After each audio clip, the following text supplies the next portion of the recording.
কিসে রিজিক বাড়ে, কি করলে রিজিকে ভরপুর বারাকা হয়, রিজিকের চাবিকাঠি কোথায়, কোন পথে চললে রিজিকে ভরপুর বারাকা হবে, আমার জীবনে বরকত নেমে আসবে রিজিকে, এটা জানতে মনে যাচ্ছে না আমাদের?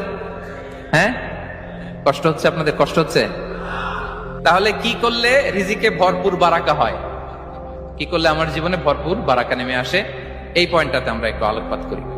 যেসব কাজ করলে আমাদের জীবনে রিজিকে আসমানি বারাকা নেমে আসবে, আমাদের রিজিকে আসমানি বারাকা নেমে আসুক, আমরা চাই কি চাই না?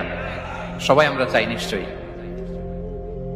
যে কাজ করলে রিজিকে আসমানি বারাকা আসে, এর এক নম্বর হচ্ছে তাকওয়াল্লাহ, আল্লাহর ভয়। আল্লাহ তাআলা বলছেন, ওমাই ইয়াত্তাকিল্লাহা ইয়াজআল লাহু মাখরাজা ওয়া ইয়ারযুকহু মিন হাইসু লা ইয়াহতাসিব। যে আল্লাহকে ভয় করে, যে আল্লাহ সচেতন, আল্লাহ তাকে মাখরাজ, মাখরাজ মানে কি জানেন? ওই যে এক্সিট লেখা না এদিকে, এই এক্সিটকে আরবিতে বলে মাখরাজ, মানে কোথাও আটকাবেন না, বের হওয়ার